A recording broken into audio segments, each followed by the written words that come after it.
Hello दोस्तों, आज फिर एक नए वीडियो पर चर्चा करते हैं। हिंदी भाषा शिक्षण पहले पढ़ा था। हिंदी भाषा शिक्षण के अंतर्गत ही अपन शिक्षण विधियां क्या हैं उसके बारे में अपन चर्चा करेंगे कि हिंदी शिक्षण विधियां हैं क्या।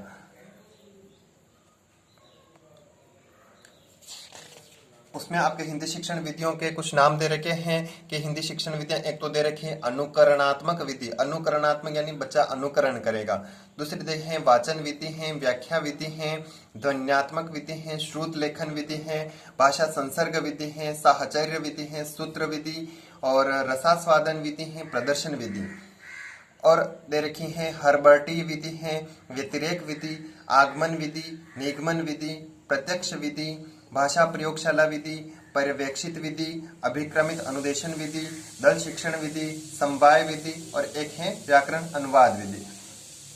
आपके दे रखी है एक व्याकरण अनुवाद विधि। तो इन पर अपन एक एक करके सभी विधियों के बारे में अपन चर्चा करेंगे, लेकिन उससे पहले आप मेरे वीडियो को सब्सक्राइब तथा लाइक करना और अधिक से अधिक लोगों को शेयर करना।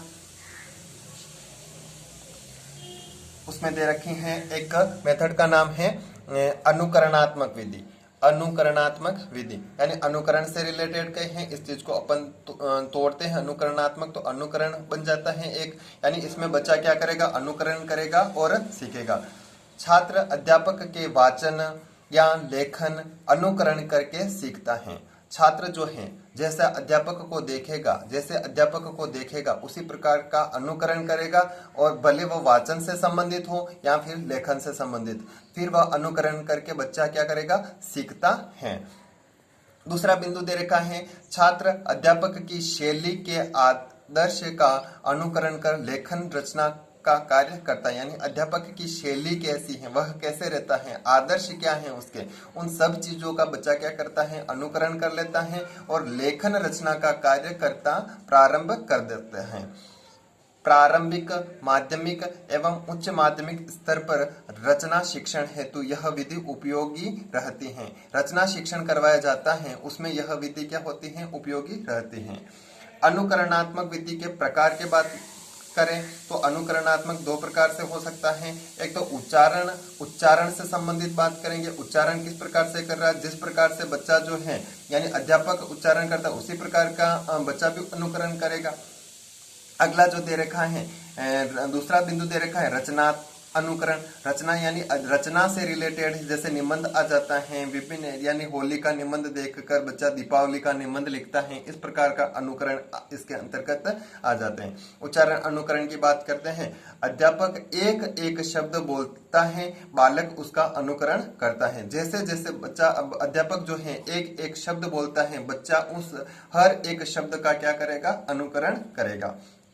दूसरा दे रखा है बालक को रचना अनुकरण दे रखा है। रचना अनुकरण के अंतर्गत बालक को शिक्षक द्वारा लिखा हुआ होली का निबंध देकर उसे दीपावली पर निबंध लिखवाया जाता है। यानी होली का निबंध बालक को जो है अध्यापक दे देता है, लिखवा देता है, उसको देखकर उसमें समानताओं को देखकर या फिर क्या क्या परिवर्तन होते हैं उनको देखकर बच्चा से किसका निबंध लिखवाया जाता है, दीपावली का निबंध लिखवाया जाता है। उसके बाद लेखन अनुकरण विधि की बात करते हैं। लेखन से रिलेटेड बातें हैं तो रूपरेखा अनुकरण होता है, एक होता है स्वतंत्र अनुकरण। रूपरेखा अनुकरण जो होता है बिंदुओं अर्थात बिंदु रूपों पर बालक पेंसिल फेरता है। आपने जो है विभिन्न प्रकार की किताबें देखी होगी, जिस प्रकार से यहाँ पर बिंदु रूप में जो होता है या इस प्रकार से लिखा हुआ होता है, जैसे अ से अनार या फिर आ से आम या इस प्रकार के जो है बिंदु रूप में आपको किताबें मिलती, उस पर बच्चा क्या करेगा, उन बिंदुओं पर जो है पेंसिल फेर कर वह क्या करता है, उन अक्षरों को बनाना सीखता है या फिर इसको ही अपन बोलते हैं रूपरेखा अनुकरण। स्वतंत्र अनुकरण किसी पूर्व रूप को देखकर अभ्यास पुस्तिका पर स्वतंत्र लेखन करता है तो वह होता है स्वतंत्र अनुकरण। जैसे अध्यापक जो होता है बोर्ड पर लिखता है कि आम, तो जो है छात्र उसको बोर्ड से देखकर क्या करते हैं, कॉपी में उतारते हैं, उसको बोलते हैं स्वतंत्र अनुकरण। वह स्वतंत्र रूप से उसका क्या कर रहा है, अनुकरण कर रहा होता है। अगला जो मेथड दे रखा है वाचन विधि दे रखी है। इस विधि से शिक्षक द्वारा शुद्ध उच्चारण का अभ्यास करवाया जाता है। वाचन का मतलब ही हो जाता है पढ़ना, तो इसके अंदर शिक्षक क्या करेगा, शुद्ध उच्चारण का अभ्यास बच्चों से करवाएगा कि हर एक शब्द का जो है वह शुद्ध रूप से उच्चारण करें। त्वरित गति से पढ़ने का अभ्यास करवाना होता है। एक उचित गति होती है, उसे पढ़ाने का अभ्यास करेगा, पढ़ने का अभ्यास करेगा और बालक अर्थ ग्रहण में सक्षम बनता है। इस विधि से जो है बालक जो है अर्थ ग्रहण करेगा, उसमें सक्षम बनेगा। अगला बिंदु दे रखा है, बालक स्वयं पुस्तक पढ़ने में रुचि दिखाता है। इस विधि से अगर बच्चा पढ़ता है वाचन विधि से, तो बालक जो होता है स्वयं जो होता है पुस्तक पढ़ने में रुचि दिखाता है। इस विधि का प्रारंभ अमेरिका से हुआ है। इस विधि का आपको पूछ लेता है कि प्रारंभ कहाँ से हुआ है, तो कहाँ से हुआ है, अमेरिका से हुआ है। कविता पढ़कर अर्थ ग्रहण करना वाचन विधि के अंतर्गत आता है। यानी कविता है उसको अगर पढ़ लेता है और उसे संबंधित अर्थ ग्रहण कर लेता है तो वह वाचन विधि के अंतर्गत आ जाता है, वाचन विधि के अंतर्गत आता है। वाचन के भी प्रकार दे रखे हैं कि वाचन के मुख्य रूप से दो भेद होते हैं। कितने भेद हैं आपको जो है रीट वगैरह इसमें पूछ सकते हैं। वाचन के मुख्य रूप से भेद हैं कितने हैं, 2 हैं, 3 हैं, 4 हैं या 5 है, तो आपका सही आंसर हो जाएगा यहाँ पर 2 भेद होते हैं। एक तो होता है सस्वर वाचन होता है, एक होता है मौन वाचन होता है। सस्वर वाचन के भेद की बात करते हैं तो सस्वर वाचन के मुख्य रूप से 3 भेद है। वापस अगर सस्वर वाचन के भेद पूछे जाए तो 3 भेद होते हैं। एक तो होता है आदर्श वाचन। आदर्श वाचन जो होता है शिक्षक के द्वारा जो वाचन किया जाता है वह हो जाता है आदर्श वाचन, यानी शिक्षक द्वारा होता है। अनुकरण वाचन, अनुकरण का मतलब होता है यहाँ पर बच्चे पहले जो होता है शिक्षक पढ़ता है, फिर उसका अनुकरण करके बच्चे वापस उसका वाचन करते हैं, तो वह अनुकरण वाचन के अंतर्गत आ जाता है। यानी इसके अंदर पहले शिक्षक द्वारा फिर विद्यार्थी द्वारा आ जाता है। अगला जो बिंदु दे रखा है समवेत वाचन, यानी समवेत वाचन के अंदर जो है सभी विद्यार्थी मिलकर, जितने भी विद्यार्थी हैं उस सभी मिलकर क्या करते हैं, एक साथ एक ही लय में कविता वगैरह है उसका क्या करते हैं, एक साथ वाचन करते हैं, पाठ करते हैं, तो वह समवेत वाचन के अंतर्गत आता है। सभी विद्यार्थियों का मिलकर कविता का पाठ करना जो है वह किसके अंतर्गत आ जाएगा, समवेत वाचन के अंतर्गत आ जाएगा। अगला बिंदु दे रखा है मौन वाचन के भेद। मौन वाचन कौन कौन सा होता है, तो मौन वाचन के मुख्य रूप से 2 भेद बताए गए हैं यहाँ पर। यहाँ एक तो होता है गंभीर पठन होता है, मौन रहते हुए एकाग्रता के साथ गंभीर वाचन करता है, यानी गंभीर रूप से सोचते हुए जो है बालक जो है अंदर तक जो है पढ़ता है, वह गंभीर पठन के अंतर्गत आता है। एक होता है त्वरित पठन होता है, मौन वाचन शीघ्रता से करते हैं ताकि पठन गति जो है विकसित हो, यानी मौन रहते हुए वह बालक जो है जल्दी जल्दी तीव्र गति से उस जो है पाठ का अध्ययन कर लेता है, तो वह जो होते हैं त्वरित पठन के अंतर्गत आता है। अगला जो दे रखा है बिंदु, वाचन शिक्षण की 3 अवस्थाएं होती हैं। वाचन शिक्षण की कितनी अवस्थाएं होती हैं, तो 3 अवस्थाएं होती हैं। फर्स्ट जो है पुस्तकों को पढ़ने की रुचि उत्पन्न करना, यानी पुस्तक जो भी पढ़ रहा है उस पुस्तकों को पढ़ने की क्या करना होता है, रुचि उत्पन्न करना बालक में, कि उसको पुस्तक पढ़ने में रुचि उत्पन्न हो। शब्दों, वाक्यांशों एवं वाक्यों का बोध करना, शब्द क्या है, वाक्यांश क्या है या वाक्य क्या कह रहा है, उस चीज का उसको बोध करवाना होता है। या शब्द क्या होते हैं, वाक्यांश क्या होते हैं, वाक्य क्या होता है, बच्चों को उसमें समझ विकसित करना। बोध करना का मतलब हो जाता है उसमें समझ विकसित करना। तीसरा बिंदु दे रखा है विश्लेषण व निष्कर्ष क्षमता उत्पन्न करना। इसमें विश्लेषण करने की क्षमता और निष्कर्ष निकालने की क्षमता उत्पन्न हो सके। विश्लेषण यानी उसका जो होता है टुकड़े टुकड़े करना, जो भी आपको वाक्य दे रखा, वाक्यांश दे रखा, उसके टुकड़े टुकड़े करना, उसका निष्कर्ष यानी रिजल्ट क्या निकल रहा है उसकी क्षमता उत्पन्न करना इसके अंतर्गत आता है। वाचन शिक्षण के उद्देश्य की बात कही है यहाँ पर, तो वाचन शिक्षण के उद्देश्य क्या क्या है, तो यहाँ पर हो जाता है वाचन शिक्षण क्यों करवाया जाता है, इसका उद्देश्य यहाँ पर हो जाता है शुद्ध उच्चारण का अभ्यास करवाना। एक उद्देश्य यह हो जाता है कि बच्चे जो हैं जिस वाक्य या वाक्यांश का जो है उच्चारण कर रहे हैं वह शुद्ध रूप से उच्चारण करें, तो इसके लिए हो जाता है शुद्ध उच्चारण का अभ्यास करवाना। दूसरा बिंदु दे रखा है अभिव्यक्ति की क्षमता का विकास होना। बच्चे जिस किसी भी के सामने अभिव्यक्त करे अपने विचार, तो अभिव्यक्ति के क्षमता का उसमें क्या हो जाता है, विकास होना, इसका उद्देश्य आ जाता है। त्वरित गति से पढ़ने का अभ्यास करवाना, यानी उचित लय, उचित जो है गति से अगर बच्चा है त्वरित गति से, तीव्र गति से पढ़ने का उस अभ्यास भी उसके अंतर्गत आ जाता है। छात्रों में रुचि उत्पन्न करना, यानी उसमें छात्र जो है वाचन के प्रति उसमें रुचि उत्पन्न करना, इसका एक उद्देश्य आ जाता है।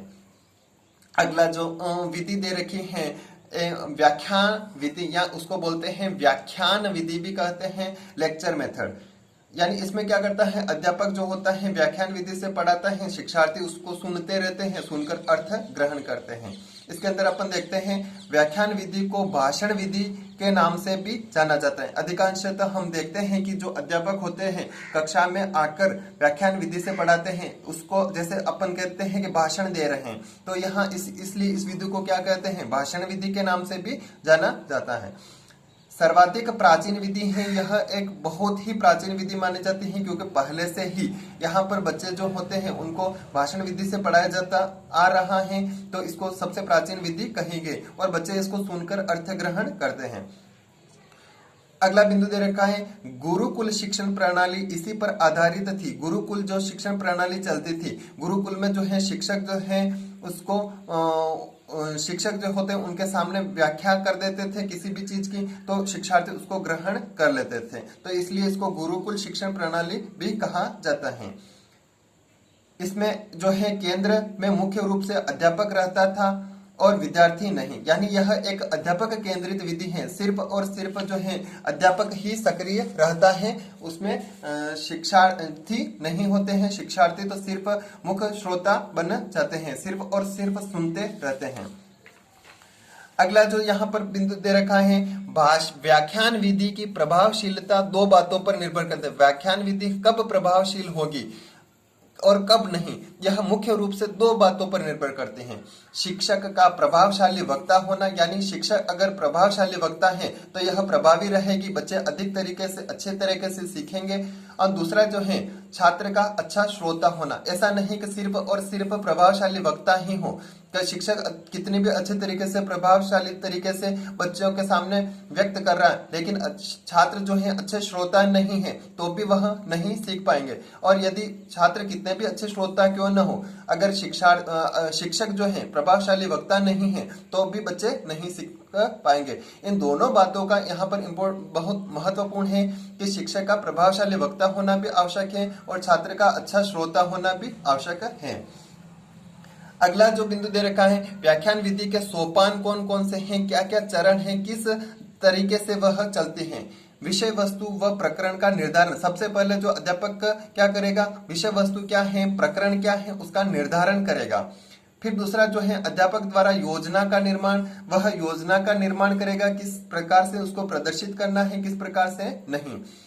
तीसरा बिंदु आ जाता है प्रस्तुतिकरण, यानी छात्र जो होता है अध्यापक जो होता है छात्रों के सम्मुख उस जो भी बिंदु लेकर आता है, जो भी प्रकरण लेकर आता है, उस छात्रों के सामने क्या करेगा, प्रस्तुत करेगा। वापस जो है उसके बाद जो आता है सारांश प्रस्तुत करना, कोई भी चीज उसने जो भी व्याख्या की उसका सारांश रूप छात्रों के सामने प्रस्तुत करना चौथा सोपान आ जाता है। फिर अंतिम सोपान आ जाता है मूल्यांकन करना, जो भी विषय वस्तु उसने पढ़ाई है छात्रों को कितनी समझ में आई है या कितनी समझ में नहीं आई, उसका मूल्यांकन करना इस विधि का अंतिम चरण होता है।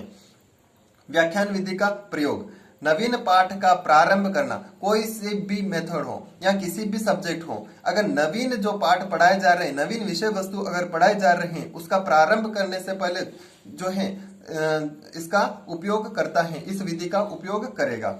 अनेक उदाहरणों से सामान्यीकरण करना, बहुत सारे अगर उदाहरण है उनका सामान्यीकरण करना भी इस विधि से होता है। ऐतिहासिक पृष्ठभूमि से परिचय, अगर इतिहास है, ऐतिहासिक पृष्ठभूमि है, उसका अगर परिचय दिया जा रहा है, किसी भी चीज का इंट्रोडक्शन करवाया जा रहा है, तो इंट्रोडक्शन किस मेथड से करवाया जाएगा, व्याख्यान विधि से करवाया जाएगा। अगर सारांश देना, कोई भी पाठ है उसको पूरा का पूरा पढ़ा दिया है, उसका अगर सारांश प्रस्तुत करना है तो किस विधि से होगा, तो यह हो जाएगा व्याख्यान विधि से ही इसका सारांश प्रस्तुत किया जाता है। व्याख्यान विधि के गुण की बात करें कि व्याख्यान विधि के गुण कौन कौन से हैं, तो यहाँ पर होता है समय, श्रम व धन की बचत होती है। यानी इसमें कम समय लगा। कोई भी चीज है जैसे प्रयोग करके करेंगे सीखेंगे तो अधिक समय लगता है, लेकिन अगर सीधी सीधी व्याख्या कर दी जाए तो उसमें समय की बचत होती है। इसमें अधिक श्रम भी करने की आवश्यकता नहीं होती है, यानी कम श्रम होता है। इसमें धन की बचत होती है। सिर्फ अध्यापक जो होता है छात्रों के सामने क्या करेगा, व्याख्या प्रस्तुत कर देगा, तो इसमें धन की बचत होगी। जैसे प्रोजेक्ट वगैरह होते हैं या प्रयोगशाला अगर होते हैं तो प्रयोगशाला में इनमें अधिक धन की आवश्यकता होती है, लेकिन व्याख्या कर लेगा तो उसमें किसी भी प्रकार के धन की आवश्यकता नहीं होगी, अर्थात यहाँ पर धन की बचत भी करेगा। अगला बिंदु जो दे रखा है, जीवनी आत्मकथा हेतु सर्वोत्तम है। किसी जो महापुरुष हैं उसकी जीवनी पढ़ाई जा रही है या किसी के आत्मकथा पढ़ाई जा रहे हैं तो उसको पढ़ाने के लिए यह विधि जो है सर्वश्रेष्ठ विधि मानी जाती है। तीसरा बिंदु दे रखा है, सरल संक्षिप्त एवं तीव्रगामी। यह विधि जो होती है सरल होती है, संक्षिप्त शॉर्ट होती है, तीव्र गति से यह चलती है, इसलिए इसे तीव्रगामी कहा गया है। इसका जो चौथा गुण दे रखा है, पाठ की दार्शनिक पृष्ठभूमि उजागर करती है। इसके दार्शनिक पृष्ठभूमि क्या है उसको उजागर करने का कार्य भी कौन करती है, यह व्याख्यान विधि करती है। अगर किसी चीज के अगर गुण है तो उसके दोष भी होंगे, तो व्याख्यान विधि के दोष की बात करते हैं। तो शिक्षक के प्रभुत्वशाली विधि है, यानी इसमें शिक्षक के केंद्र में ही रहती है। इसमें सिर्फ और सिर्फ अधिकांशतः शिक्षक ही जो होता है वह क्या होता है, सक्रिय रहता है, छात्र नहीं। छात्र केवल श्रोता बनकर निष्क्रिय रहते हैं, यानी छात्र केवल चुपचाप उसको सुनते रहते हैं। तीसरा बिंदु दे रखा है, शिक्षक द्वारा व्यर्थ व्याख्या की संभावना रहती है। अधिकांश अपन देखते हैं कुछ टॉपिक पढ़ाते पढ़ाते बीच में व्यर्थ की व्याख्या करने लग जाते हैं अध्यापक, तो यानी शिक्षक द्वारा व्यर्थ व्याख्या की संभावना, इसका एक दोष आ जाता है। छोटी कक्षाओं के लिए उपयोगी नहीं है, यानी छोटी छोटी कक्षाओं के लिए यह उपयोगी नहीं है, लेकिन बड़ी जैसे कक्षाएं हैं उनके लिए यह अधिक उपयोगी होती हैं। यानी प्रारंभिक कक्षाओं में यह अपन व्याख्यान विधि से पढ़ाना स्टार्ट करते हैं तो बच्चों को कुछ भी समझ में नहीं आता है। अगला जो बिंदु दे रखा है, श्रुत लेखन अभ्यास विधि, यानी श्रुत यानी और लेखन, पहले सुनेगा फिर उसका लेखन करेगा, तो अभ्यास विधि यानी श्रुत लेखन अभ्यास विधि। शिक्षक द्वारा बोले गए शब्दों को सुनकर लिखने के कारण, यानी शिक्षक जो है सबसे पहले कुछ शब्दों को बोलेगा, छात्र उनको सुनेगा फिर लिखेगा। लिखने के कारण इसका नाम जो होता है श्रुत लेखन अभ्यास विधि पड़ा है। अगला जो बिंदु रखना है, श्रुत लेखन का उद्देश्य क्या है, तो वर्तनी दोष दूर करना होता है। अध्यापक जो है विभिन्न शब्दों को बोलेगा, छात्र उनको सुनेगा तो उनकी विभिन्न और उसको लिखेगा, तो यहाँ पर वर्तनी दोष उससे दूर होंगे। शुद्ध लिखने की क्षमता का विकास करना, यानी शुद्ध तरीके से लिख सकेगा। तीव्र गति से लेखन के लिए प्रेरित करना है, यानी जो है श्रुत लेखन जो विधि से अगर बच्चे को लिखवाया जाता है तो जो बच्चे में लेखन क्षमता अधिक विकसित होगी, यानी तीव्र गति से वह लिख सकेगा। अगला बिंदु दे रखा है, श्रुत लेखन अभ्यास विधि की प्रक्रिया प्रोसेस क्या है।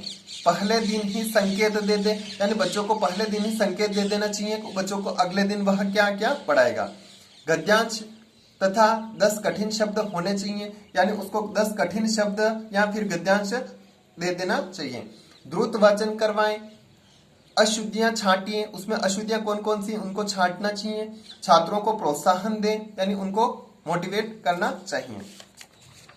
अगला जो दे रखा है, श्रुत लेखन अभ्यास विधि की विशेषताएं। श्रुत लेखन अभ्यास विधि करवाई जाती है, उसकी विशेषताएं क्या क्या है।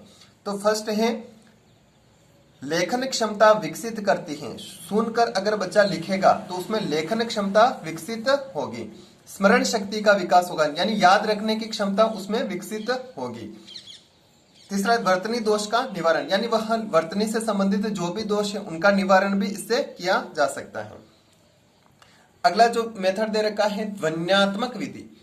ध्वन्यात्मक विधि के अंतर जो है, इस विधि को ध्वनि साम्य विधि या संश्लेषणात्मक विधि कहा जाता है। ध्वनि साम्य विधि, इसका उपनाम पूछ ले कि ध्वन्यात्मक विधि के उपनाम कौन कौन से। एक तो होता है ध्वनि साम्य विधि, एक होता है संश्लेषणात्मक विधि। इसे कुछ विद्वान ध्वनि वैज्ञानिक विधि या स्वन विधि भी कहते हैं। अगर उपनाम में ध्वनि ये पूछे तो चारों नाम आप कर सकते हैं, ध्वनि साम्य विधि, संश्लेषणात्मक विधि, ध्वनि वैज्ञानिक विधि और स्वन विधि भी कहते हैं। इस विधि में अक्षर को ध्वनि की सहायता से पढ़ाया जाता है। जो भी अक्षर बच्चे को पढ़ाया जा रहा है तो वह किसके माध्यम से, ध्वनि के माध्यम से पढ़ाया जाता है। जैसे क है तो क, जैसे क्रम, भ्रम, चर्म, धर्म, नर्म, इस प्रकार के जो है शब्द एक जैसे करवाए जाते हैं।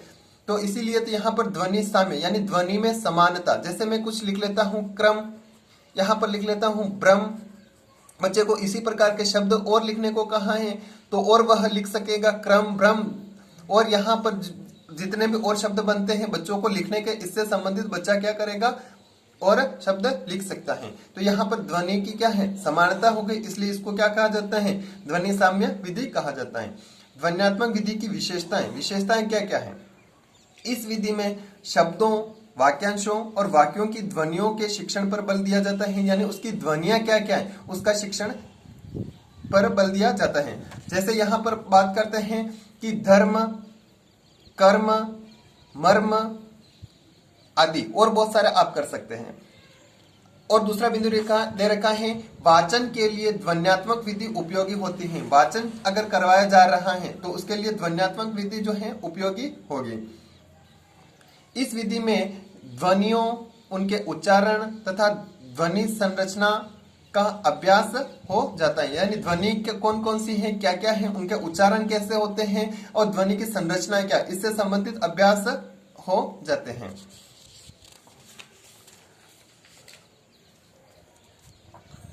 ध्वन्यात्मक विधि की कठिनाइयां क्या क्या होती हैं कि कठिनाई के लिए अपन बात करते हैं। इस विधि के द्वारा उन शब्दों के विषय में, यानी उन शब्दों के विषय में कठिनाई होती है जो बालक की अनुभव परिधि के बाहर हो, जो बालक ने कभी अनुभव ही नहीं किया है, उस परिधि के अगर बाहर के अगर शब्द आ जाते हैं तो उनमें उसको कठिनाई उत्पन्न होती है। यह वाचन में निपुणता लाने के लिए अधिक उपयोगी सिद्ध नहीं हो सकती हैं। ऐसा नहीं अपन वाचन करवा रहे हैं तो यहाँ पर प्रत्येक शब्द अलग अलग प्रकार का होगा, तो यहाँ पर जो है शब्द जो है समानता नहीं होती है, तो वह वाचन में निपुणता लाने के लिए अधिक उपयोगी सिद्ध नहीं होती है, यानी उपयोगी सिद्ध नहीं होगी। यहाँ तो सिर्फ और सिर्फ शब्दों की समानता के आधार पर ही बच्चों को समझाया जा सकता है। Thank you. मेरे चैनल को सब्सक्राइब करना, लाइक करना और किसी से करवाना। अपने आसपास कोई भी मोबाइल फोन हो तो उससे भी सब्सक्राइब करना ताकि मेरा चैनल ग्रो कर सके। Thank you.